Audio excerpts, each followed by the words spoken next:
Here's the thing. My cousin and I have very different ideas about what it means to be a hero.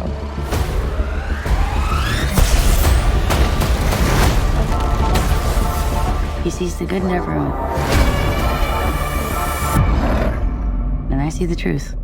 Hey, I'm Reggie Ponder, the Real Critic, and this week's movie is Supergirl. What's it about? Kara Zor-El, aka Supergirl, is celebrating life and drinking herself into a drunken stupor when she gets caught up in a battle with Krim, who is terrorizing planets and enslaving young girls. When asked to help a young girl named Ruthie avenge Krim's killing of her parents, Kara declines, but once Krim poisons Krypto, she joins the fight in order to save her dog.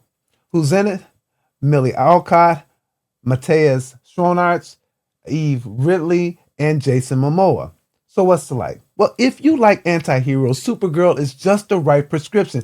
She doesn't want to be like her cousin Clark, aka Superman, who is duty-bound and just an overall nice guy. She just wants to be a normal person and therefore hides on red planets where her super abilities are powerless. And she simply wants nothing to do with Ruthie's revenge agenda. In many ways, she is a poster girl woman for irreverence and detachment. Initially, she will either grate on one's nerves for people who might not have sympathy for these down and out heroes, or strike a nerve for people who see themselves in her plight and disposition. What the writers do well is convince us to take sides on who we want Supergirl to be, the hero who saves Ruthie and the galaxy, or the individual who is looking for her own path. Both Alcott and Ridley do a great job of playing off each other. Ridley has the determination to avenge her family, but without the fighting ability, while Alcott has the fighting ability, but much less the desire to engage in battle. Their back and forth at times is funny as it is engaging. They make you want to know what will eventually happen to them both and ultimately Krypto. What makes this movie work is that this is Supergirl's story. Yes, there are villains, alliances, and even a Superman appearance here or there. But this movie helps us understand who she is, why she is like she is, and who her parents sent her off to be. Both Supergirl and Ruthie got on my nerves, but as we learn more about them, this duo became a pair that is hard to root against. Schoenaerts presents a formidable foe in Krim, and the addition of Jason Momoa as Lobo, the cigar-chomping, galaxy-hopping, intergalactic alien bounty hunter, makes the battle a bit more fun. Where Supergirl is driven to save her dog, Momoa is driven by the pursuit and the battle. There's nice hand-to-hand combat and some interesting weapons.